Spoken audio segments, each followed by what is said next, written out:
మహిమాలోని నాయనతో ఉంటే చాలు. దేవునికి స్తోత్రం కలుగునుగాక.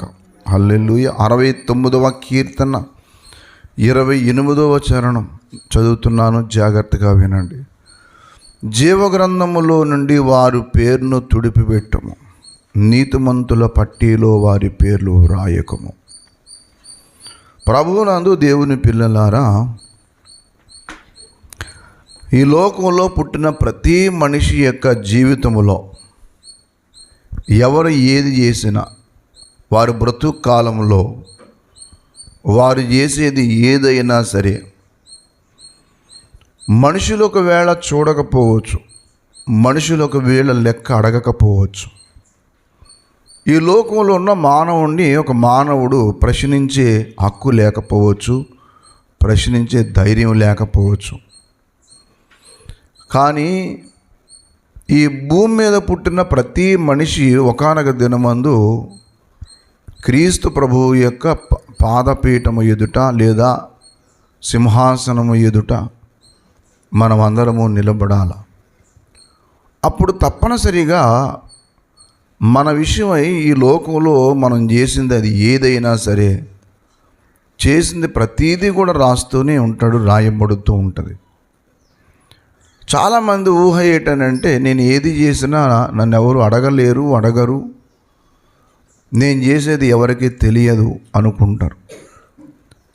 ఈ పొరపాటు వల్లే చాలామంది జీవితాల్లో దేవుడికి వైరుధ్యంగా తయారయ్యి జీవితాలని పాడు చేసుకుంటూ ఉంటారు. కానీ విషయం ఏంటంటే, మన పేరున కొన్ని గ్రంథాలు అయితే మాత్రం దేవుని దగ్గర అయితే ఉన్నాయి. ఇది నిత్య సత్యం, ఇది వాస్తవం. ఎవరు నమ్మినా నమ్మకపోయినా ఈ భూమి మీద పుట్టిన ప్రతి వ్యక్తికి మొట్టమొదటిగా వ్యక్తిగత గ్రంథం అనేది ఒకటి ఉంది. ఆ గ్రంథంలో ఏం జరుగుతుంది అని అంటే, మనము చిన్నప్పటి నుండి చనిపోయే వరకు ఏదైతే చేస్తామో అవన్నీ రాయబడతాయి.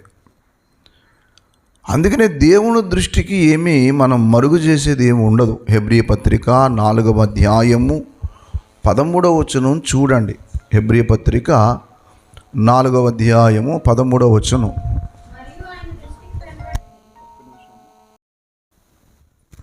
దేవునికి స్తోత్రం. హల్లెలూయా. కాబట్టి దేవుని బిడ్డలారా, హెబ్రీ పత్రిక 4:13లో మరియు ఆయన దృష్టికి కనబడని సృష్టము ఏదియూ లేదు, మనం ఎవరికి లెక్క అప్పగించవు. ఆ మాట పట్టుకోండి. ఏమన్నాడు అక్కడ?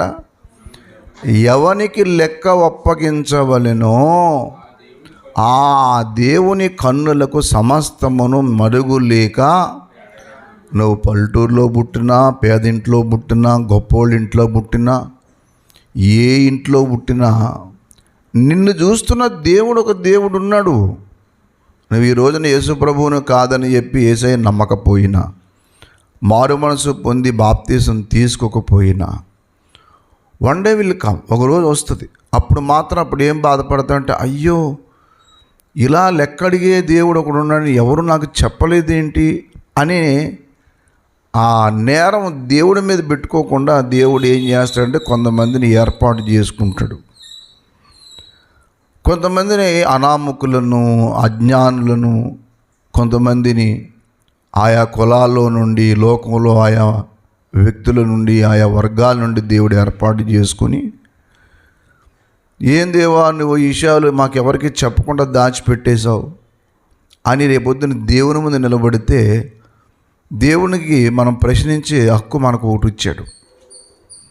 అయితే దేవుడు ఆ నేరం పెట్టుకోకుండా ఏం చేశాడంటే గ్రంథస్థం చేయబడిన వాక్యాన్ని మనకి ఇచ్చాడు. ఒకటి. రెండవది, ఆ గ్రంథము బోధించే బోధకులను కొంతమంది దేవుడు ఏర్పాటు చేశాడు. దేవుడు ఎందుకు ఏర్పాటు చేశాడు? ఈ పని ఎందుకు చేశాడు? బాగా చదువుకొని అన్నీ త్యాగం చేసి జీవితంలో అన్నీ కోల్పోయి ప్రభు సేవకి వచ్చింది ఎందుకు అనంటే, ఈ లెక్క దేవుని దగ్గర చెప్పకుండా ఉండడానికి, నాకు తెలియదని ఎవరూ చెప్పకుండా ఉండడానికి దేవుడు ఆ వ్యక్తులు ఎన్ని కష్టాలు. కొన్నిసార్లు మనం సొంత జ్ఞానం మీద ఆధారపడిపోతాం, మనకి ఏం దోస్తే అలా చేస్తాం. నేను మన క్రిస్మస్ రోజున చాలా బాధపడ్డాను మీ విషయం. నేను మరీ చెప్పాను, ఎప్పుడు జరిగే ఆరాధన టైంకే ఆరాధన జరుగుతుంది క్రిస్మస్ ఆరాధన అన్నాను. కానీ చాలామంది అన్నారట ఆ టైం తెలియదు అన్నారట. మరి తెలియకపోతే మిగతా వాళ్ళు ఎలాగ వచ్చారు? మరి మిగతా వాళ్ళు వచ్చారుగా, పోనీ ఎవరూ రాలేదంటే అనుకోవచ్చు. ఒక సేవకుడిని మీరు ఇలా ఉంటారని చెప్పి అలాగా ఎవరూ లేకుండా ఉంటారు. నేను ఆ రాత్రి అంతా ప్రయాణం చేసి నాకు అసలు రెస్ట్ లేదు. 24వ తారీఖున కాకినాడకి వెళ్ళాను. కాకినాడలో వెళ్ళి అసలు ఆ 24వ తారీఖు ఖమ్మం డైరెక్ట్గా వెళ్ళిపోవాలి, అక్కడ లాడ్జీ తీసి పెట్టారు. కానీ మళ్ళీ వెంటనే ఆ బయలుదేరేటప్పటికి నాకు ఇక్కడి నుంచి ఫోన్ వచ్చింది, కాకినాడ నుంచి, బ్రదర్ మీరు రావాలి తప్పదు, మేము ఒకటి విషయం క్యాన్సిల్ చేసుకుని మీటింగ్ ఏర్పాటు చేసాం అని ఒక అన్న ఫోన్ చేస్తే అప్పటికప్పుడు బయలుదేరి కాకినాడకి వెళ్ళి కాకినాడలో రాత్రి 11 అయిపోయింది, 10:30 అయిపోయింది. అక్కడి నుంచి బయలుదేరి చాలా స్పీడ్గా గతుకుల రోడ్లు వస్తే ఇంటికి కూడా వెళ్ళలే. ఒక స్వెటర్ తీసుకోలేదు, ఏమీ తీసుకోలేదు. అక్కడ అన్న ఒక స్వెటర్ ఇచ్చాడు నాకు. ఒక స్వెటరు ఇస్తే అది వేసుకొని మొత్తం మీద బ్రిడ్జి మీద ఒక తమ్ముడిని ఏర్పాటు చేసి, ఈ బాబుని తీసుకెళ్దామంటే ఇడికి మళ్ళీ పని ఉంటుంది ఇక్కడ అని చెప్పి అక్కడ ఒక ఆయన ఏర్పాటు చేసి రాత్రంతా ప్రయాణం చేసి ఖమ్మంకి వెళ్ళి 1 గంట ప్రసంగానికి 9 గంటల ప్రయాణం. మీరు ఎవరు ఉండరని చెప్పి మళ్ళీ కాకినాడ నుంచి వస్తూ ఒక సేవకుని తీసుకొచ్చి మళ్ళీ ఇక్కడ పెట్టి ఆ సేవకుని చేశా. ఎందుకు తెలుసా? దేవుడు ఏం చేయకుండా ఉండడానికి, లెక్కడకుండా ఉండడానికి. నిర్లక్ష్యం చేసావు కదా నా పని అని అనకుండా ఉండడానికి.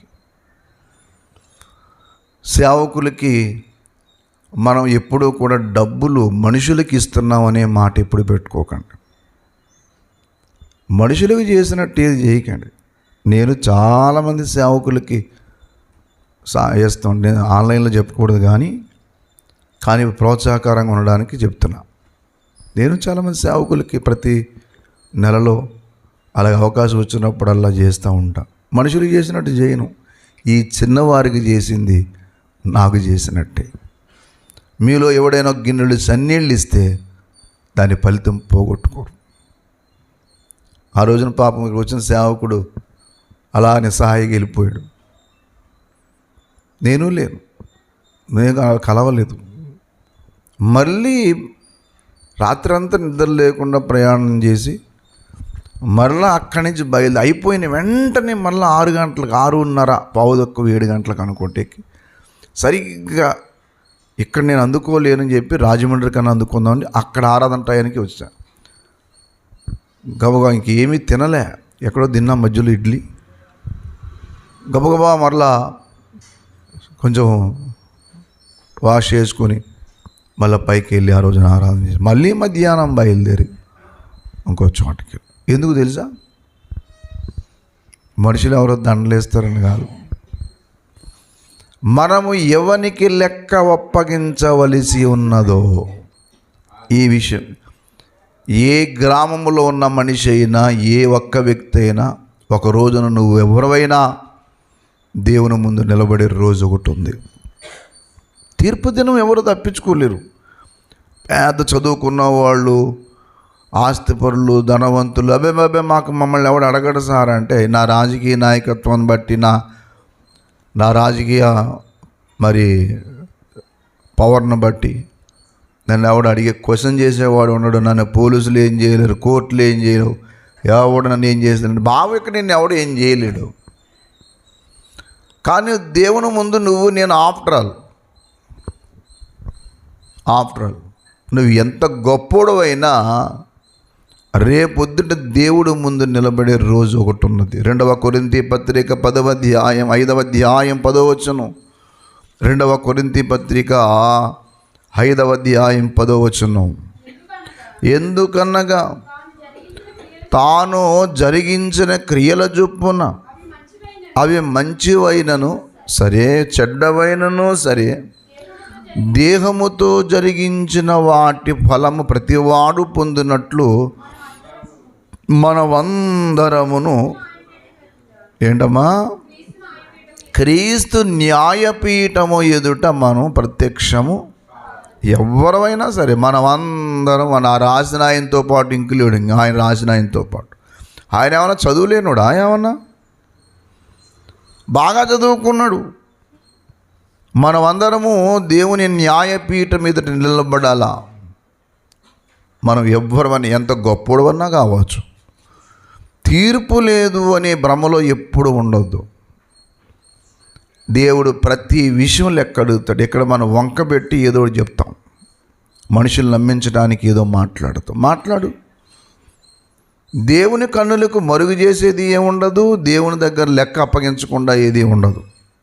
ఆయన్ని వంకబెట్టి ఏదో చేస్తావు. రాత్రి అంతా అలసిపోయాను సార్, పొద్దున ఎందుకు చర్చకు రాలేదమ్మా అంటే డ్యూటీకి వెళ్తున్నాం సార్ అన్నాడు ఒక ఆయన. అయితే తిండి మానేసావా? మరి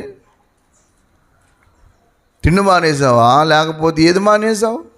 స్నానం మానేసావా? ఈ లోకంలో సంపాదన కోసమో లేకపోతే బ్రతకడం కోసం వెళ్తున్నావుగా. వారంలో ఒక గంట లేదా ఒక గడియ దేవుని యొక్క బాప్తీసం పొంది క్రైస్తవ పద్ధతి ప్రకారంగా పెళ్లి చేసుకున్న వాళ్ళు కొంతమంది అయితే, దేవుడైన సంగతి తెలిసిండి కొంతమంది అయితే దేవుని సంగతిని ఎగ్గొట్టు. ఇప్పుడు నేను అడిగేది ఏముంటుంది? నేను ఎవరిని లెక్క అడగను. కానీ ఒక విషయం మాత్రం మర్చిపోద్దు, ఒకానొక దినమందు ఎవరైనా తీర్పులో నిలబడాల. మరి తీర్పులో నిలబడినప్పుడు దేని బట్టి దేవుడు తీర్పు తీరుస్తాడు? ఏదో ఒకటి ఉండాలి కదా. అందుకని కొన్ని గ్రంథాలు అయితే పెట్టాడు దేవుడు. ఒక ముద్దాయి అరెస్ట్ అయిన తర్వాత అతని మీద నేరారోపణ చేయడానికి పోలీసు వారు కోర్టుకి హ్యాండ్ఓవర్ చేసి అతని మీద ఎఫ్ఐఆర్ ఫస్ట్ ఇన్ఫర్మేషన్ రిజిస్టర్ ఇచ్చి ఆ తర్వాత మళ్ళీ ఛార్జీ షీట్ వేస్తారు. దాన్ని బట్టి వాదోపవాదాలు జరుగుతాయి, నిజానిజాలు బయటకు వస్తాయి. అప్పుడు ఏమవుతుందంటే ఇక్కడ కోర్టులో కొంతమంది లాయర్లు తిమ్మిని పంపించేసి మొత్తం ఉన్నది లేనిది ఉన్నది నమ్మించి దాన్ని కొంతమంది నేరస్తుడే బయటికి తీసుకొచ్చేయచ్చు. ఇక్కడ కోర్టులు ఒకవేళ నిజం వాళ్ళకి కనబడదు కాబట్టి కేవలం వింటం తప్పిస్తే చూడరు కాబట్టి ఈ డిఫెన్స్ లాయరు మొత్తం మీద మొత్తం పీపీ వీళ్ళందరూ అలా వాదించిన దాన్ని బట్టి వీళ్ళు ఏం చేయొచ్చు అంటే ఆ కేసు నుండి తప్పించవచ్చు, లేదా కేసు పడిపోవచ్చు. అది వేరే విషయం. ఇక్కడ కోర్టులో తప్పించుకోవచ్చు, లేదా కోర్టులో ఒక శిక్ష నువ్వు చేసిన నేరం కంటే కొంత తక్కువ పడవచ్చు.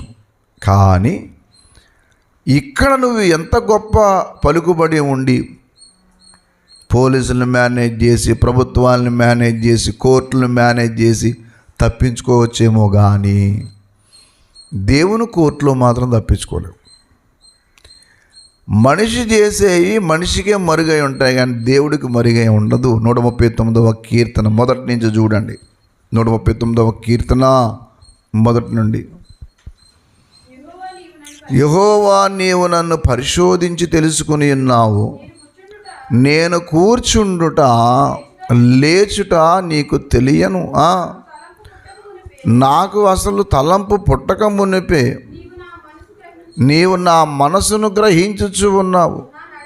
నా నడకను నా పడకను పరిశీలన చేస్తూ ఉన్నావు. నా చర్యలన్నిటినీ నీవు బాగుగా తెలుసుకుని ఉన్నావు. యెహోవా మాట నా నాలుకకు రాకమునిపే అది నీకు పూర్తిగా తెలిసి ఉన్నది. వెనుకను ముందును నువ్వేం చేసావు? ఆవరించి ఉన్నావు. ఎంత తెలివి అంటే ఇలాంటిది నాకు అర్థం కాదు. ఇది అంటే ఇలా నువ్వు చూస్తున్నావు అన్న సంగతి నాకు మించింది. ఇట్టి తెలివి నాకు మించినది, అది అగోచరము. అసలు నాకు తెలియదు ఆ విషయం. అది నేను ఎక్కడికి వెళ్తాను? నీ సన్నిధి నుండి నేను ఎక్కడికి పారిపోతాను? ఎక్కినను అక్కడ ఉన్నావు, పాతాళంలోకి దిగినను అక్కడ ఉన్నావు. నేను ఏకువ రెక్కలు కట్టుకుని నివసించినను, అక్కడ నుండి నీ చెయ్యి నన్ను నడిపించను. ఎక్కడికన్నా తప్పించుకోలేము, ఎక్కడ తప్పించుకోలేవు. అది మార్పు చెందవా, నీవు మార్పు చెందవా, నీ బ్రతుకును మార్చుకోవా. అనుకూల సమయం ఇది ఏనని ఎరిగి మారు మనసును పొందవా, మారు మనసును మార్పు చెందవా, నీవు మార్పు చెందవా, నీ బ్రతుకును మార్చుకోవా, బ్రతుకును మార్చుకోవా. ఎన్నాళ్ళు నీవు జీవించిన గాని ఏమున్నది లోకములో, ఇన్నాళ్ళు నీవు చేసిన క్రియలన్నిటికీ తీర్పున్నది పైలోకములో. ఎన్నాళ్ళు నీవు జీవించిన గాని ఏమున్నది లోకములో, ఇన్నాళ్ళు నీవు చేసిన క్రియలన్నిటికీ తీర్పున్నది పైలోకములో.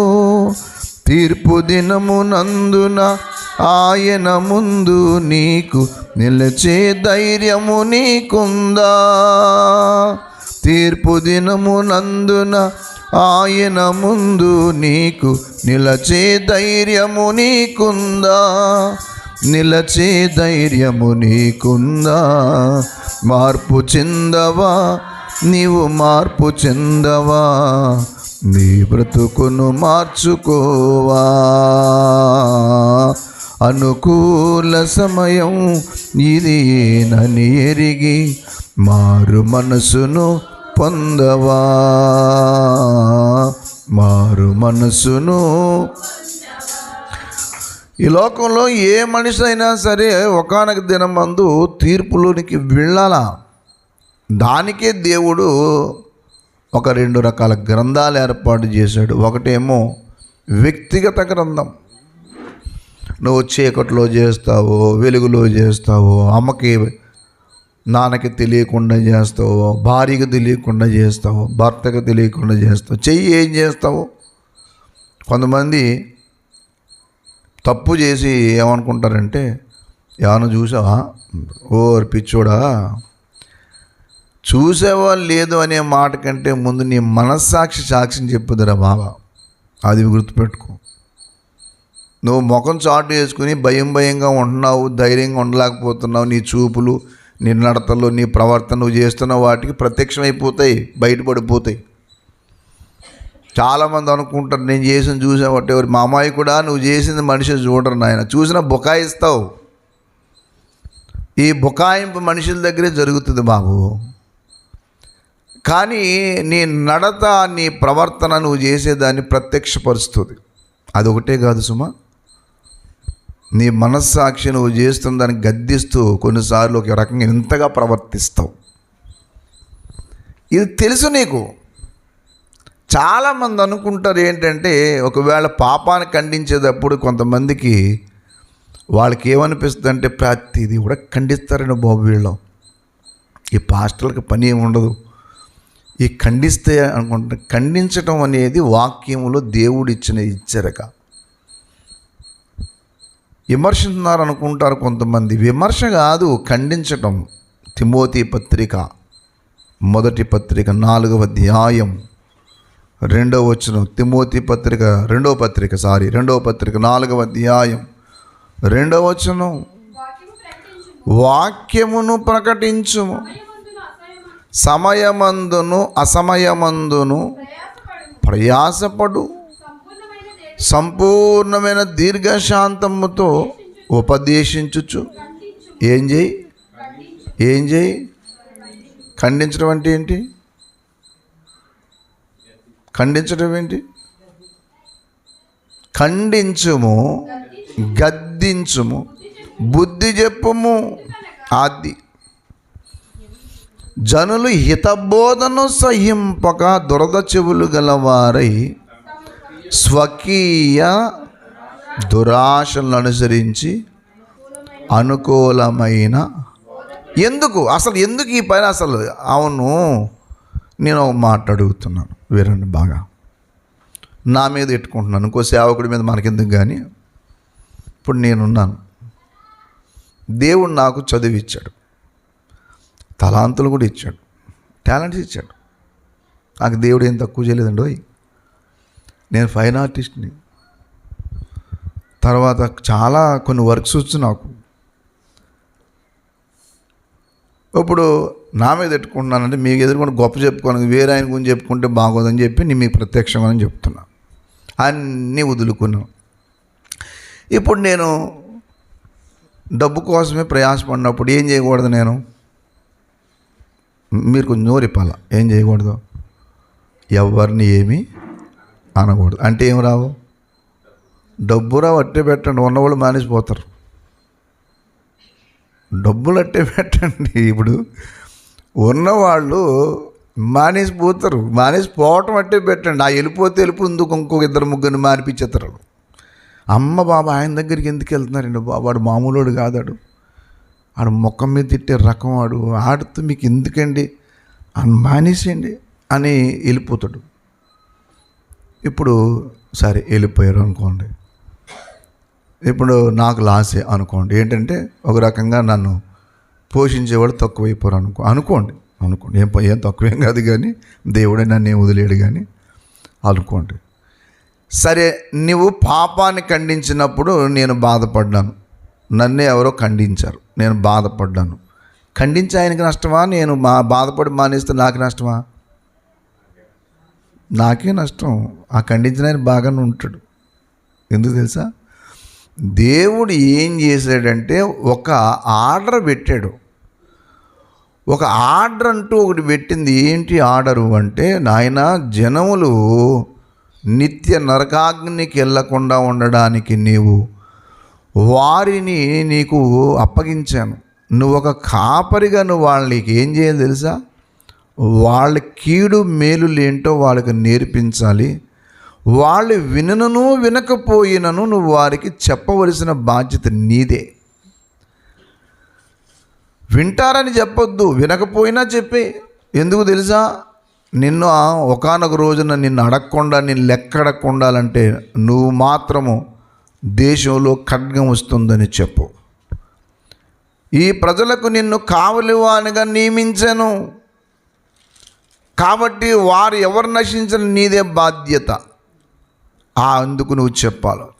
చెప్పిన తర్వాత నువ్వు వినలేదనుకో వదిలేసి, అప్పుడు నేను వాళ్ళ సంగతి చూసుకుంటా అని వాక్యంలో చెప్పాడు. కాబట్టి దేవుని యొక్క వాక్య ప్రకారం జీవిస్తాం. అంతేగాని ఇప్పుడు నన్ను ఎవరు తిట్టుకోరనుకోని తిట్టుకోరని నేను అనుకోను.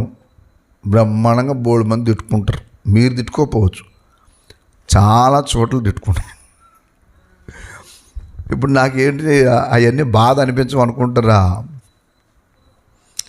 నేను నన్ను తిట్టారని బాధపడినారు రే, వారి జీవితాన్ని అనవసరంగా దేవుడికి దూరం చేసుకుంటున్నారు. అనవసరంగా రేపొద్దున ప్రభువుని నిలబడితే ఏం చెప్తారు? భార్యను మోసం చేసి, భర్తను మోసం చేసి, తల్లిదండ్రులను మోసం చేసి ఏంటి సాధించేది? ఏంటి అసలు ఆలోచన ఏంటి? అసలు శారీరక పాపాలు ఏమన్నా కలిసి వచ్చేవా? ఏమన్నా లేకపోతే లోకం ఏమన్నా శాశ్వతమా? నువ్వు శాశ్వతమా? నీ అందం శాశ్వతమా? నీ బలం శాశ్వతమా? ఏమి శాశ్వతం? ఊరికే తాగుతావు, తిరుగుతావు. నీకున్న బలము, ధనము నీ కోసం, నీ కుటుంబం కోసం, అమ్మ నాన్న కోసం, కుటుంబం కోసం వాడకుండా ఏదో చెత్త వాటికి వాడుతావు. మరి రేపొద్దున దేవుని దాన్ని నిలబడవా? అప్పుడు తీర్పు లేదా? తీర్పు ఉందని చెప్పి అందరూ చెప్పారే బైబిల్లో చెప్పినప్పుడు బయట చెప్పారు. చిత్రం ఖురాన్ చదవండి, అందులో ఉంది, ఖురాన్లో ఉంది. అలాగే ఇండియన్ ఫిలాసఫీలో గరుడ పురాణం ఉంది, అందులో ఉంది. ప్రసంగి గ్రంథం 12వ అధ్యాయం దయచేసి 13వ వచనం నుంచి చూడండి. ఆఖరి అధ్యాయంలో ఆఖరి 2 వచనాలు చదవండి. ప్రసంగి గ్రంథం 12వ అధ్యాయం ఆఖరి 2 వచనాలు. ఇదంతయు వినిన తర్వాత తేలిన ఫలితార్థం ఇదే. ఇదంతా నేను విన్న తర్వాత తేలిన ఫలితార్థం ఇదే. దేవుని యందు భయభక్తులు కలిగి, ఆ మాట పట్టుకోండి, ఎంత మహాజ్ఞాని, బోటనీ, జువాలజీ, కన్స్ట్రక్షన్ ఇంజనీరింగ్ సమస్తము కూడా చెప్పిన ఒక మహాజ్ఞానవంతుడు, ఈ లోకంలో బాగా తెలివి, ఇంకా మొత్తం ఎంత మరి తెలివైతే ఉండాలి, అంత జ్ఞానవంతుడు. అంత జ్ఞానవంతుడైతే ఎవరూ లేరు. సొలొమోనుకున్నంత జ్ఞానము ఎవరికి లేదంట. రాజుల గ్రంథం 1వ గ్రంథం 4వ అధ్యాయంలో రాస్తాడు. అంత తెలివైనోడు ఈ భూమి మీదనే అసలు చాలా తెలివైనోడంట. అంత తెలివైన వ్యక్తి చివరికి మాట్లాడుతూ అంటాడు, ఇదంతా వినిన తర్వాత తేలిన ఫలితార్థం ఇదే. ఏంటది? దేవుని యందు భయభక్తులు కలిగి చూడండి ప్రసంగి 12 ఎంతమంది 13 ఆయన కట్టడలను ఏం చేయాలా? అనుసరించి చదవాలి. మానవ కోటికి ఇదియే విధి. గూఢమైన ప్రతి అంశమును, గూఢమైన ప్రతి విషయమును గురించి దేవుడు విమర్శ అంటే ఏంటది? తీర్పు. అంటే దేవుడు ఎంత జ్ఞానవంతుడు, ఎంత తెలివైనడు, ఏం చెప్తున్నాడు? తీర్పు ఉందని చెప్తున్నాడా లేదా? దేవుడు విమర్శ చేయనప్పుడు ఆయన ప్రతి విషయమును, అదిగో మరలా ఎక్కడ మొదలెట్టాడు? ఆయన ప్రతి విషయం అది మంచిదే కానీ చెడ్డదే కానీ. అవును, మరి ఈ తెంగరోడే రాశాడా? నువ్వు మానవుడు బాబు, దేవునితో నువ్వు సరిదూగలేవు, దేవునితో నువ్వు సరిపోవు. ఇది మైండ్లో పెట్టుకోవాలి ఎప్పుడు. అన్నీ విన్న తర్వాత, అంతా రాసిన తర్వాత, సకల జ్ఞానం రాసిన తర్వాత అంటాడు, ఇదంతా వినిన తర్వాత తేలిన ఫలితార్థం ఇదే. ఏంటది? దేవుని యందు భయభక్తులు కలిగి ఆయన కట్టడలను ఏం చేయాలా? నడిస్తే ఏం జరుగుద్దట? ఏం జరుగుతుంది? ద్వితీయోపదేశకాండం 5వ అధ్యాయం 29వ వచనం చూడండి.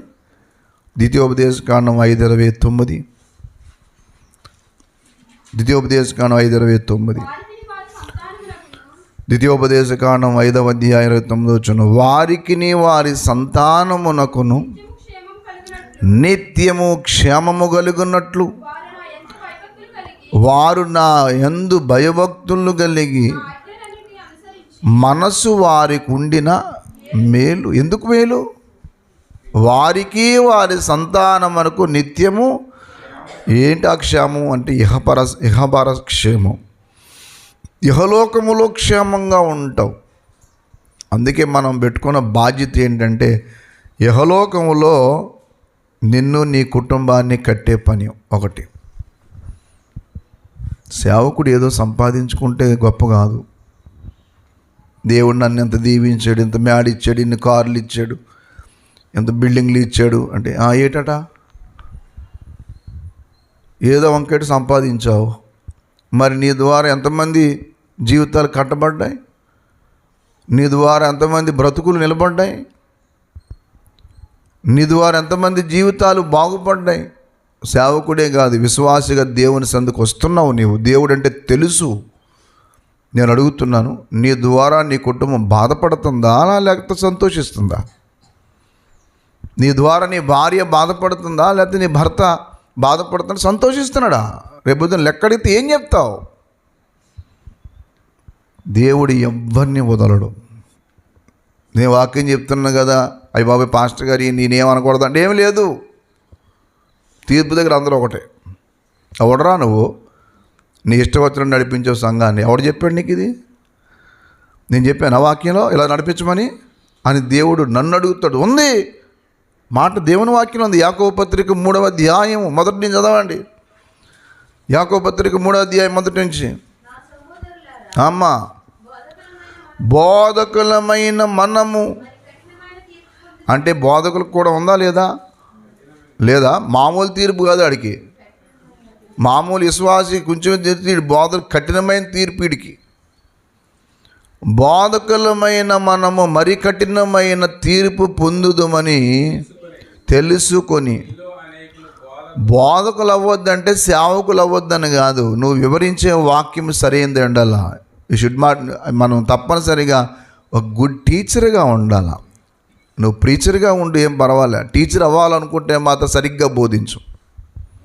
చాలామంది ఏమనుకుంటున్నారంటే సంఘం పెట్టుకుని ఏదో వాక్యం చెప్తే సరిపోయేది, ఇంత సిస్టమ్ ఉండాలా ఏంటి, ఇంత పొద్దుటి ఆరాధన, ప్రభు శరీరం, రక్తం, ఎందుకు ఇదంతా సిస్టమ్, ఇదంతా ఏంటండి మీకు అనుకూలంగా అది చేయొద్దు అంటాడు, ఇది చేయొద్దు అంటాడు, అలాగ ఉండొద్దు అంటాడు, అలాగ వద్దు. బాబు నీకు అసలు విషయం తెలియట్లేదు. నువ్వు అది చెప్పకపోతే నువ్వు కఠినమైన తీర్పు పొందుతావు. చెప్పి విని వాళ్ళు అమలు చేయకపోతే వాళ్ళ కఠినమైన తీర్పు పొందుతారు. నువ్వు చెప్పు. తీర్పు లేదని ఎవడు చెప్పినా తప్పు. అందుకే ఈ భూమి మీద బ్రతికిన ప్రతి మనిషి కూడా సామాన్యుడు అసామాన్యుడు ఎంత గొప్పోళ్ళైనా తీర్పు ఉన్నది. అందుకనే 69వ కీర్తనలో మనం చదివిన వచనం అదే. ఏమాటది?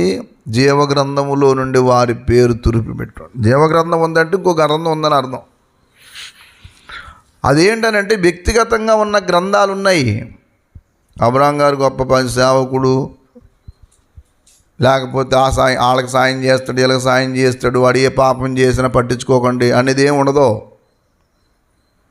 కోట్ల రూపాయలు నేను దేవుని కోసం దానం చేసి ఏం చేసినా కానీ నా జీవితాన్ని సరిగ్గా పెట్టుకోకపోతే మాత్రం దేవుడు మామూలుగా వదలడు. చాలామంది ఊహించే ఊహ ఏంటనంటే, అబ్బాబే నన్ను ఎవ్వరు చూడటం లేదు సార్ అని. అవును, ఇక్కడ చూడరు, ఇక్కడ నిన్ను ఎవరు అడగరు. మరి రేపొద్దున దేవుని దాన్ని నిలబడితే ఏం చేస్తావు? మార్పు లేని మానవుండా, తీర్పు దినము దాగలేవురా సోదరా.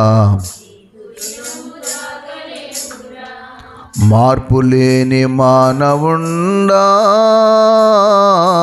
తీర్పు దినము దాగలేవురా సోదరి, తీర్పు దినము దాగలేవురా. రక్షణ మారు మనసు పొందని నీ తీరును, జీవ గ్రంథమందు లేని పేరును.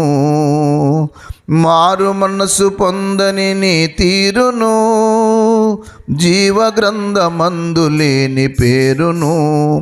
అసహించుకొనును ద్వేషించును, అసహించుకొనును ద్వేషించును, ఎరుగనంచు యేసు నిన్ను ఎంచును ద్వేషించును. మార్పు లేని మానవుండా, తీర్పు దినము దాగలేవురా సోదరా.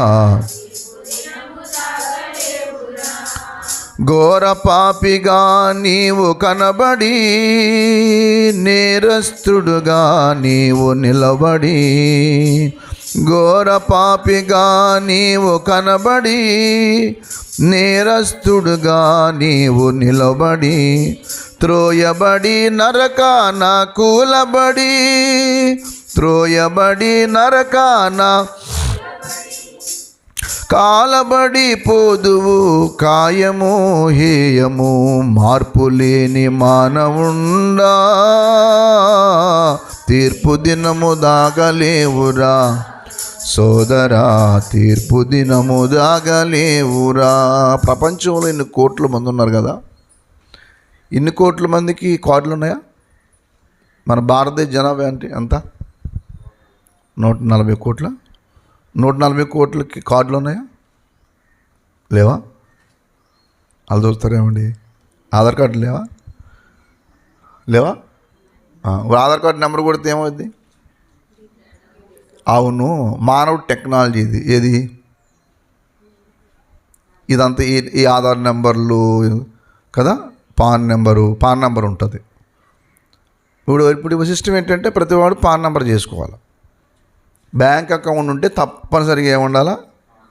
పాన్ నెంబర్ ఉండాలి. ఎందుకు తెలుసా? నీ డబ్బులు నా ఇష్టం, నేను లక్షలకి బ్యాంకులో దాస్తుంటే కుదరదు. ఎవడరా నువ్వు? నీ డబ్బులు ఏంట్రా, ప్రభుత్వంలో ఉన్నావు, కట్టు ట్యాక్స్. మనం ఉండేది ఈ లోకల్ అద్దెకే బాబు. సొంత ఇల్లు ఏమనుకోకు. ప్రతి సంవత్సరం ప్రతి 6 నెలలకి ఏం కడతాం? ఎందుకది? అది కొంతమంది అంతే. కాకపోతే ఏంటంటే సొంత ఇల్లు కట్టుకున్నాం అనుకుంటాం, కానీ ట్యాక్స్ మాత్రం నేను కట్టను అంటే ఎవడరా కట్టపోవటం అని మొత్తం కట్ చేస్తాం. కరెంట్ కట్ చేస్తాం, వాటర్ కట్ చేస్తాం, మొత్తం ఎక్కడి నుంచి తెచ్చుకో అంటారు. నీ మీద ప్రభుత్వ అజమాయిషీ ఉంటుంది. ఏ మనిషి అయినా ప్రభుత్వ కంట్రోల్ ఉన్నాడంతే. ప్రతి మనిషికి ప్రభుత్వ కంట్రోల్ ఉంటాడు. నా రోడ్డు నా ఇల్లు నేను ఎలా పడితే అలా కడతాననేది లేదు. ఇల్లుని మన ఇంట్రెస్ట్ కట్టుకుంటాక లేదు. ఉందా? హాస్పిటల్ కట్టినా, ఇల్లు కట్టినా, హాస్పిటల్ కట్టాలనుకోండి, దానికి బోల్డు రకాల సిస్టమ్, ఫైర్ డిపార్ట్మెంట్స్, మళ్ళీ అక్కడి నుంచి మళ్ళీ తెచ్చుకోవాలి. ఫైర్ వాళ్ళకి అప్లై చేయాలి. కాకినాడలో ఉంటుంది హెడ్ ఆఫీసు.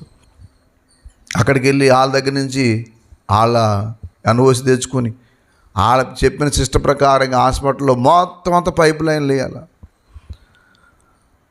ఆ షవర్లు పెడతారు, ఎక్కడ పెడితే అక్కడ. కారణం మేము హాస్పిటల్ కొట్టుకుని ఇంత కూడా ఖర్చు చేయటయ్యా, మా హాస్పిటల్ నీ కొంటలంటే నోరు మోయి. మేము చెప్పిన ప్రకారంగా ఏం చేయి, సరే ఇల్లు రోడ్డు మీద కంటే కడతానంటే కుదరదు, ఇంత కొలత ప్రకారంగా కట్టాలి. ఇవన్నీ కంట్రోల్. ఇదంతా ఒక్కసారి నీ ఆధార్ నెంబర్ కొడితే నీకు ఎన్నైతే ఉన్నాయి అన్నీ ఏమైతే చెప్పండి వచ్చేస్తాయి. ఇప్పుడు మోసాలన్నీ దాన్ని బట్టే జరుగుతున్నాయి. ఆధార్ మ్యాండేటరీ కాదని అంటూనే ఓ ప్రక్కన మ్యాండేటరీగా చేసేశారు. బ్యాంక్ అప్లికేషన్ ఇచ్చి అందులో ఏమని రాస్తున్నారంటే ఒక కాలం ఉంటుంది అక్కడ, మ్యాండేటరీ కాదు, నో మ్యాండేటరీ అని ఉంటుంది అక్కడ. నేను అడిగాను బ్యాంక్ ఆయన, నో మ్యాండేటరీ అని రాసి మీరు ఆధార్ కార్డు ఇస్తేనే కదా దాంట్లో ఇంకో దాంతో రాసి చేయండి, మీరు డబ్బే కుదరదు అంటున్నాడు మళ్ళాడు. మరి మీరే రాసి ఇదేం పని ఇది? ప్రభుత్వంలో ఉండే ఆధార్ కార్డులు, పాన్ కార్డులు నెంబర్ కొడితే మన హిస్టరీ అంతా ఎలాగైతే తెలిసిపోద్దో, ఆఫ్టర్ ఒక మానవుడి కంట్రోల్లో ఏ ప్రభుత్వం వస్తే ఆ ప్రభుత్వం కంట్రోల్లో మనం ఉంటాము. మరి సర్వాన్ని సృష్టించిన దేవుడికి ఈ విషయం తెలీదా? అమాయకత్వం కాకపోతే ఏమైనా చేసినా నన్ను ఎవడు అడిగేవాడు ఉండడు, చేసేవాడు ఉండడు, కాబట్టి నా ఇష్టం వచ్చిన బ్రతుకుతాడు. బ్రతుకు, ఒకరోజు వస్తుంది అప్పుడు తెలుస్తుంది. నువ్వు వేసిన వేషాలన్నిటికీ బయట పెట్టి ఒకానొక దినమందు గద్దించే రోజు ఒకటి ఉంటుందట. ఇర్మియా గ్రంథము 2వ అధ్యాయం 25వ వచనం. ఇర్మియా గ్రంథము 2:25. జాగ్రత్త పడి అంటే సరిగ్గా ఉండని,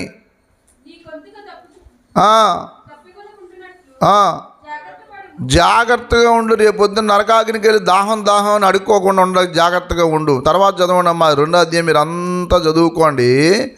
మీరు పని చేయండి. మీరు ఏం చేస్తారంటే దయచేసి అదంతా తర్వాత చదవడం, కానీ చాలా విషయాలు చెప్పుకుంటూ వచ్చాడు.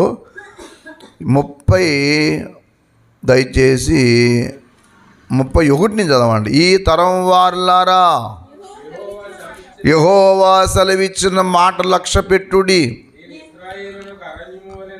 గాఢంధకార దేశం వలె నైతిన అది మేము స్వేచ్ఛగా తిరుగులాడు వారమైతిమి. ఇకను నీ యొద్దకు రామని నా ప్రజలు. మాకు స్వేచ్ఛ లేదండి. ఇలా కట్టేయటం ఏంటండి బాబు? ఎంతసేపు ప్రభుని నమ్ముకోవటం అయితే మాత్రం ప్రతిదీ బంధించుకోవటం ఏంటి? ఒక సంతోషంగా పాపం చేయటం ఉండదు, ఓ సినిమా చూడటం ఉండదు, మందు ఆగటం ఉండదు. ఎంత కంట్రోల్ అయితే ఎలాగ అనుకుంటున్నారు వీళ్ళే? ఎవరన్నా చెప్పండి. స్వేచ్ఛగా తిరుగులాడు వారం అయితే మీ ఇకను నీ యొద్దకు రామని నా ప్రజలు. వీళ్ళకి ఇదే పని. ఎందుకు? నీ దగ్గరకు వస్తే కంట్రోల్ ఉంటుంది. ఇప్పుడు నేను ఒక మాట చెప్తాను, వినండి. వినాలి బాగా వినప్పుడు ఇది ఇది ఇది ఎన్నో వారం ఇది? ఈ సంవత్సరానికి ఎన్నో వారం?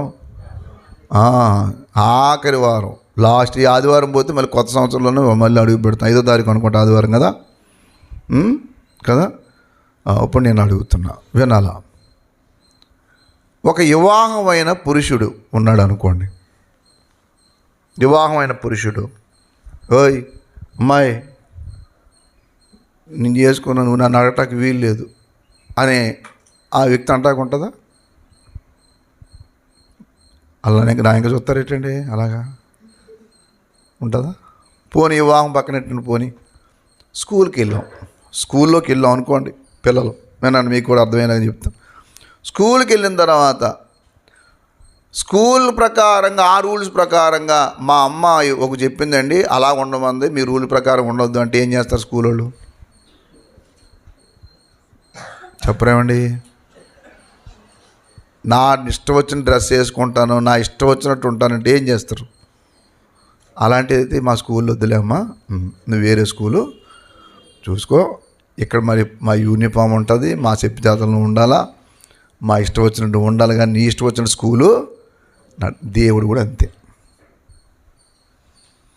నీ భార్య దగ్గర, నీ భర్త దగ్గర నీ ఇష్టాలు చెల్లవు. వివాహం అనేది ఆటబొమ్మ కాదు. జీవితం అంటే ఆటబొమ్మలాట కాదు, తోలుబొమ్మలాట కాదు. నీకంటూ కంట్రోల్ ఉంటుంది. నీ ఇష్టం వచ్చినట్టు ప్రవర్తిస్తే భార్య ఊడుకోదు, గొడవ పెడద్దు, కేసు పెడద్దు, అవసరమైతే వదులు పాడేస్తుంది, చచ్చి ఊరుకుంటావు.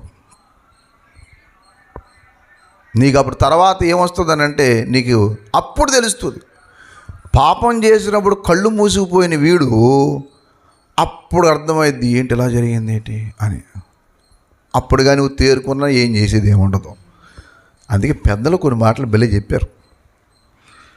ఏమండి, చేతులు గాలిన తర్వాత ఆకులు పట్టుకోకూడదు. కాలక ముందే ఏం చేయాలా అంటే, అన్నం వండుకుంటున్నారట, గుడ్డ లేదు, కొండ కాలుతుంది, అప్పుడు ఏం చేయాలా? గుడ్డ లేకపోతే ఆకులను పట్టుకోవాలా. ఆకులు తీసుకుని పట్టుకున్న తర్వాత ముందు గిన్నె వేసుకుని తర్వాత ఆకుల కోసం నెరుక్కుంటున్నారు. వీళ్ళప్పుడు కాలిపోవలసింది ఏమని చెప్పండి? కాలిపోయింది. తప్పు చేసి తర్వాత నువ్వు పశ్చాత్తాపడినా ఏ ప్రయోజనం ఉండదు. చెయ్యొద్దు అనే రూల్ ఉంది.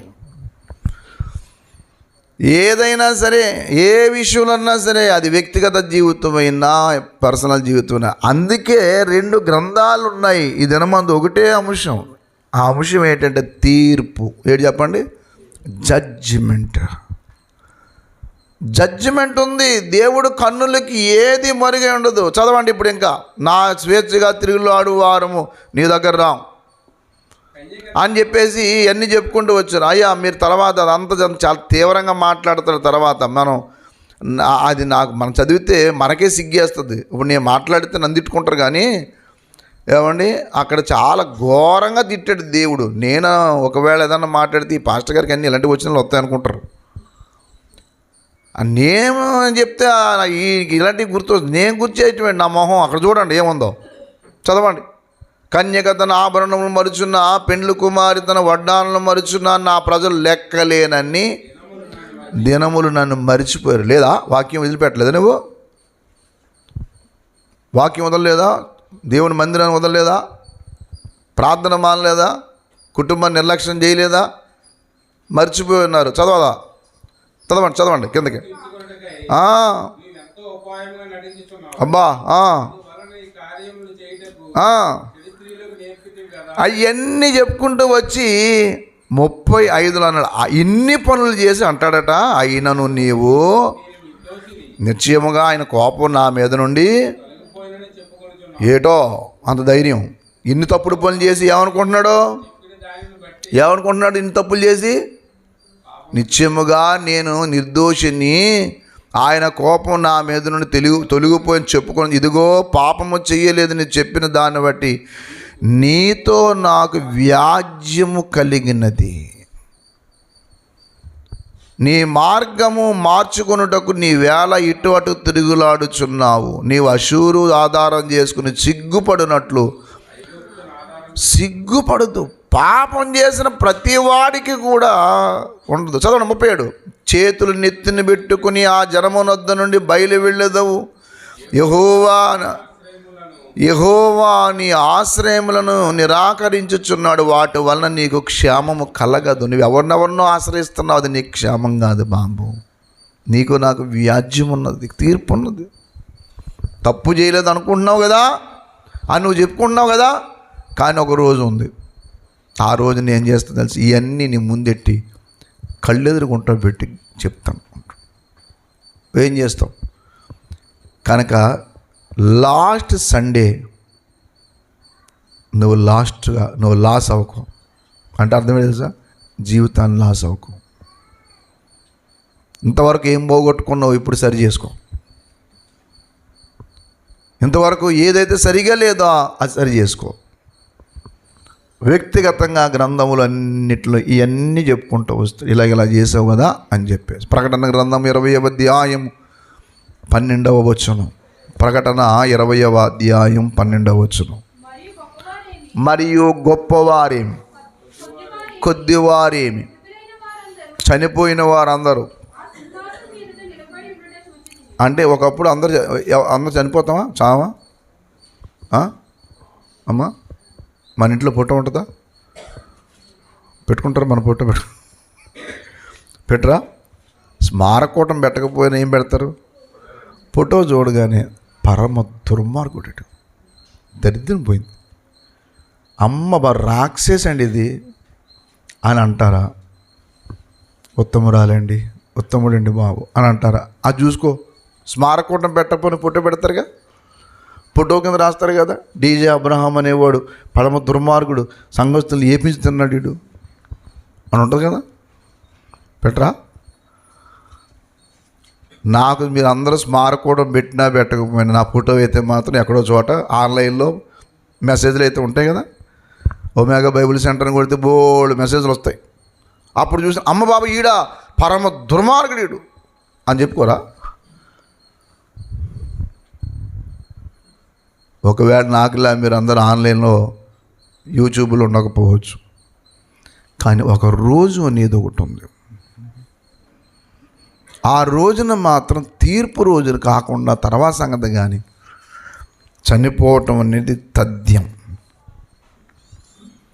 చేద నుండి జారెడి నీటి బిందువేరా, అంతలో కనిపించే మాయమగు నీడవేరా, రేపేమి సంభవించునో నీవెరుగవురా, ఇంతేరా నీ బ్రతుకింతేరా మానవా, చేద నుండి జారెడి నీటి బిందువేరా, అంతలో కనిపించే మాయమగు నీడవేరా,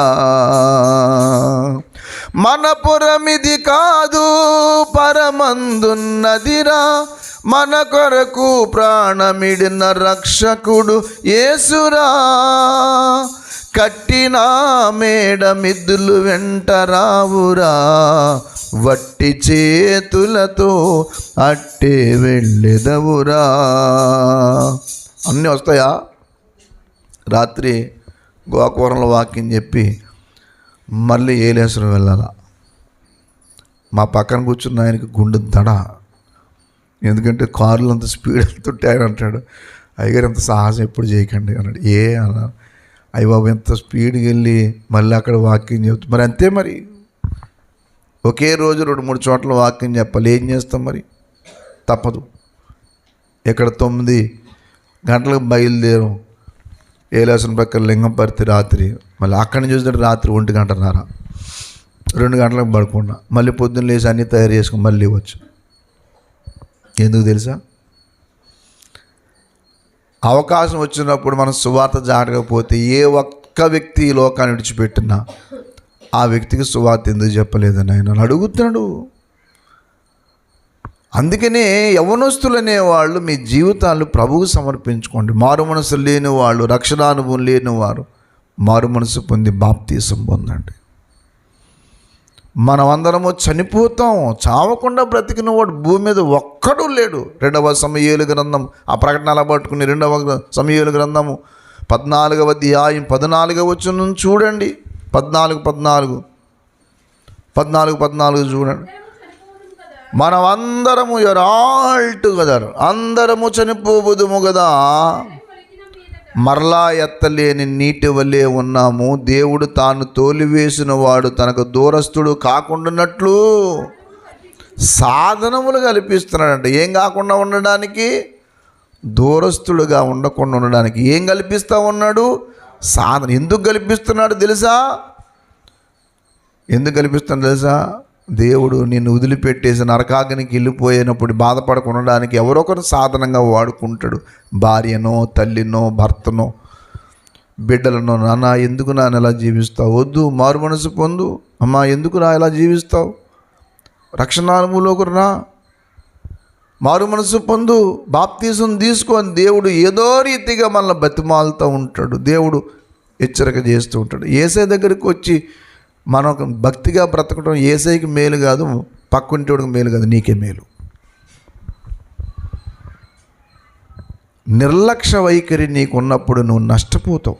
అందుకే అందరూ చనిపోతారు, మనం అందరం. అందుకనే గొప్పవారేమి కొద్దివారేమి మృతులైన వారందరూ ఆ సింహాసనం ఎదుట చూచితిని. అప్పుడు గ్రంథములు విప్పబడెను, మరియు జీవ గ్రంథమును వేరొక గ్రంథము విప్పబడెను. ఆ గ్రంథములు యందు రాయబడి ఉన్న దాన్ని బట్టి మృతులు తీర్పు పొందారు. దేని బట్టి? గ్రంథములు. 2 రకాల గ్రంథాలు చెప్పాడు. ఒకటి నేను చివరికి వస్తున్న ఆఖరి మాట చెప్తున్నా. ఒకటి వ్యక్తిగత గ్రంథము. నువ్వు ఎవరు కళ్ళు కప్పుతావో కప్పు, ఏం చేస్తావో చెయ్యి, ఏం చేస్తావు. కానీ విషయం తెలుసా, నువ్వు చేసింది ప్రతిదీ ఇప్పుడు చేసిన మరుక్షణమందు అక్కడ రాయబడద్దు. వెంటనే ఒక్క నిమిషం లేట్ ఉండదు, ప్రతిదీ రాయబడద్దు. ఆ గ్రంథములు యందు రాయబడినప్పుడు ఇప్పుడు భార్యని హింస పెడతావు, భర్తని హింస పెడతావు, అమ్మ నాన్న హింస పెడతావు, పక్కింటి వాళ్ళలో, లేకపోతే నీ స్వార్థం కోసం ఏదన్నా చేసుకో, నీ స్వార్థంతో ఏదన్నా చేసుకో. చేసిన తర్వాత ఏమనుకుంటావు అంటే నన్ను ఇంకెవడు అడిగేవాడు లేడని మాత్రం అనుకోకు. ఒకటి ఉంది, దయచేసి ప్రసంగి గ్రంథం 11వ అధ్యాయం 9వ వచనం. ప్రసంగి గ్రంథం 11:9. ప్రసంగి 11:9. అమ్మా, యవనుడా నీ యవనమందు సంతోషపడము, నీ యవన కాలమందు నీ హృదయం ఏది ఉందో ఆనందపడాలనుకుంటున్నావో ఆనందంగా ఉంచుకో. నీ కోరికలు ఏమైతే ఉంటాయో, అంటే ఎక్కువసేపు పడుకుందాం, వీడు పొద్దున వచ్చి చంపుతున్నాడు, తలుపేసేయండి ముందు, చెవుల్లో దూదులెట్టుకుని ఆ మాట వినపడకుండా, మైక్ వినపడకుండా తలుపేయండి ముందు అనుకో. నువ్వు ఎంతసేపు పడుకోవాలనుకుంటున్నావు పడుకో. నువ్వేం చూడాలంటే చూడు, సెల్ ఫోన్లో ఏం చూడాలంటే చూడు, నువ్వు ఎవరితో ఏదంటే చేసుకో. నీ దృష్టి యొక్క కోరిక చొప్పునను ఇష్టము చొప్పునను ప్రవర్తించు. అయితే బట్ ఈజ్ ఆల్వేస్ డేంజరస్. అయితే అన్నాడు మళ్ళా. ఆ అయితే అనేదే గొడవ. అయితే ఇవన్నీ నువ్వు ముందేమో చేసుకో, ఉండు అన్నాడు. మనం చూసి ఎంత దేవుడు, అంత మంచి చూడండి దేవుడు, ఇన్ని అవకాశాలు ఎవడిస్తాడండి, దృష్టి ఇష్టం చెప్పును అంటాడు, హృదయం సంతృష్టి ఉంచుకోమంటాడు. మరి ఏం చెప్పిన ఆయన మళ్ళీ అయితే అంటావేటి? అప్పుడు చెప్పాడు, అయితే నాయన నువ్వు ఇన్ని చేసినా కానీ వదిలేస్తాను మాత్రం అనుకోకు. ఏమన్నాడు చెప్పండి? వీటన్నిటిని బట్టి దేవుడు నిన్ను తీర్పులోకి తెచ్చును జ్ఞాపకం పెట్టుకో అని అక్కడ తాగలే, సలహా చెప్తున్నాడు. సలహా కింద చదవ. లేత వయసును నడిప్రాయమును పోవునవా పోయినవా? మీరు సరిగ్గా చూడండి. పోయినవా పోవునవా? పోయినన్నదానికి పోవునన్నదానికి తేడా ఏంటి?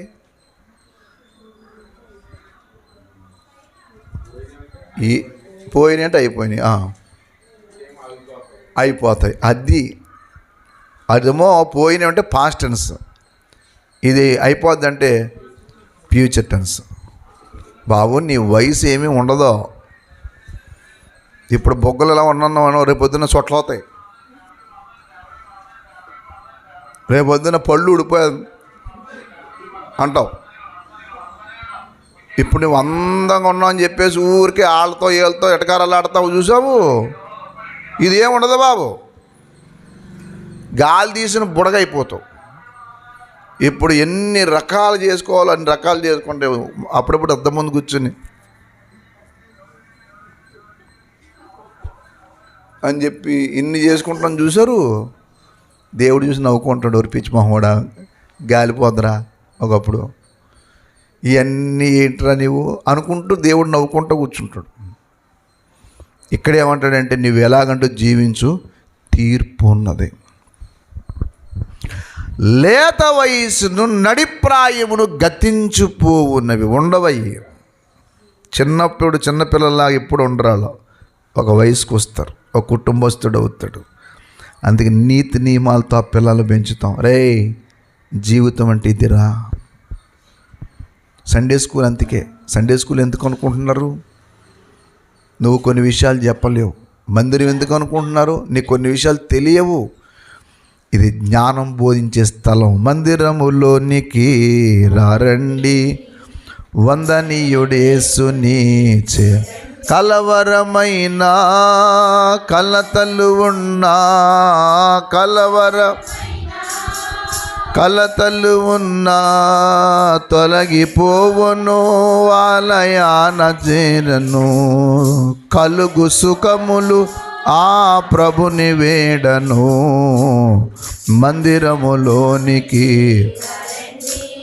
సత్యము బోధించు దేవుని బడి ఇది.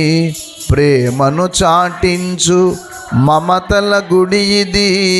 సత్యము బోధించు దేవుని బడి ఇది. ప్రేమను చాటించు మమతల గుడి ఇది. శ్రమల వలన చింతలైనా శత్రువుతో చిక్కులైనా, ఇది ఏ బడిది? సత్యము బోధించే బడి. మమతలు పంచే గుడి. మమతానురాగాలు ఉండాలా, ఒకరి పట్ల ఒకరి బాధ్యత ఉండాలి. సంఘంలో నీ కుటుంబ బాధ్యత ఎంత ముఖ్యమో సంఘ బాధ్యత అంతే ముఖ్యం.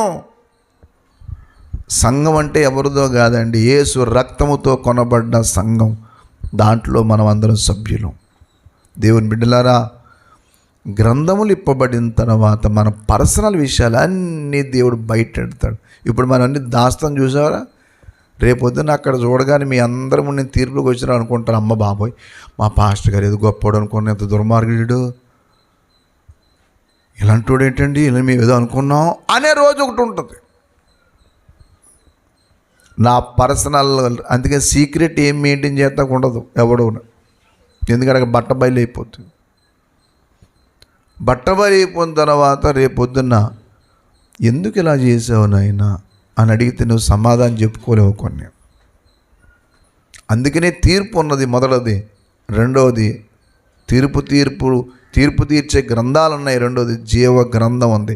చివరి మాట చెప్తున్నా, జీవ గ్రంథము యేసు రక్తములో కడగబడి మారు మనసు పొంది బాప్తీసం పొందిన వారు పేర్లే ఉంటాయి, కానీ మందిరాలకు వెళ్ళే వాళ్ళందరి పేర్లు ఉండవు. మరలా చెప్తున్నా, ఎవరైతే పాపినను ఒప్పుకొని పాపములో నుండి బయటపడి మారు మనసు పొంది బాప్తీసం తీసుకుని ప్రభుతో నడుస్తున్న వారి పేర్లు జీవగ్రంథం ముందుంటాయి. మొదటిది ఆంధ్ర క్రైస్తవ కీర్తనలో ఎంత అద్భుతమైన పాట రాసాడు మహానుభావుడు పండిత పురుషోత్తమ చౌదరి గారు. బ్రాహ్మణ కులంలోంచి పుట్టి ఇంట్లో ఈయన యేసుప్రభుని నమ్ముకోవటం ఇంట్లో వాళ్ళకి ఇష్టం లేకపోతే ఇంట్లో చెలివేస్తారు ఆయన్ని. బంధువులు పోగొట్టుకున్నాడు, గృహస్థులు పోగొట్టుకున్నారు, నాన్నగారిని తల్లిని తండ్రిని అందరిని పోగొట్టుకున్నాడు. యేసయ్యను వదలరా అంటే వదలనన్నాడు. ప్రాణం పోయినా సరే, మీరు చుట్టాలు నాకు లేకపోయినా, ఆస్తులు లేకపోయినా సరే అని ఓ బైబిల్తో బయటకు వచ్చాడు మహానుభావుడు. వస్తూ పాట రాసుకున్నాడు ఆయన. అందుకని మనం అన్ని పాటలు ఎందుకు పాడతాం తెలుసా? అన్ని పాటలు ఎందుకు నేర్పిస్తాం తెలుసా? ప్రతి పాటలో పరమసత్యం ఉంటుంది. ఈ పాటలే పాడుకుని ఈ పాటలే సత్యం అనుకోకండి. ఇప్పుడు మంచి మంచి మోకరించి కన్నీళ్లతో రాసిన పాటలు, మంచి మంచి పాటలు ఉన్నాయి. పాట యొక్క అర్థం గుర్తుపెట్టుకోండి. పాట రాకపోయినా చదవండి. ఆంధ్ర క్రైస్తవ కీర్తనలు కూడా చదవండి. మేబీ మనం ఆంధ్ర క్రైస్తవ కీర్తనలు ప్రింట్ చేసుకోకపోవచ్చు, కానీ అందులో కూడా మన దాంట్లో ఉంటాయి. అందులో రాస్తూ ఆయన యెహోవా మా తండ్రిగాడ, యేసుడు మా అన్నగాడ, ఈ వరుస పరిశుద్ధాత్మ దేవుడు చెప్పాడు అంటూ చాలా చరణాలు రాశాడు.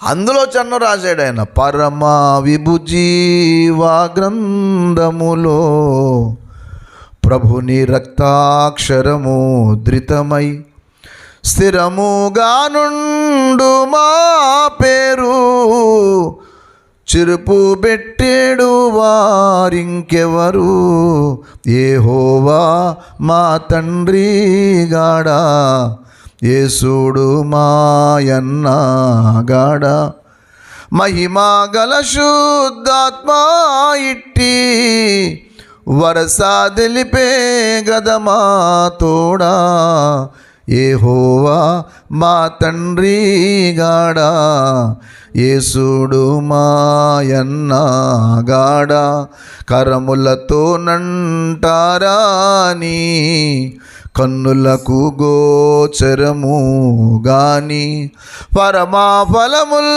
మాకున్నప్పుడు సరకు గొనమి కడిలేములకు యెహోవా మా తండ్రి గాడా యేసుడు మాయన్న గాడా అబ్రాహాము దావీదు మొదలై నట్టి వరమాక్తాగ్రేసరులే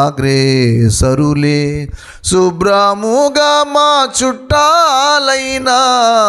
ఎంత అద్భుతంగా రాసుకుంటూ వచ్చాడంటే, మాకు ఆ భక్తులే చుట్టాలైతే ఇక్కడ ఉంటే లేకపోతే ఏంటి?